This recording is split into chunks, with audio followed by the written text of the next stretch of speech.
गोकुलनन्दन गोविन्द गोविन्द हरि गोविन्द गोकुलनन्दन गोविन्द नित्य निर्मल गोविन्द नीलमेघ श्याम गोविन्द पुराण पुरुष गोविन्द पुण्डरीकाक्ष गोविन्द गोविन्द हरि गोविन्द गोकुलनन्दन गोविन्द गोविन्द हरि गोविन्द गोकुलनन्दन गोविन्द नन्दनन्दन गोविन्द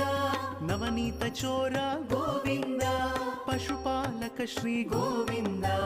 पाप विमोचन गोविन्द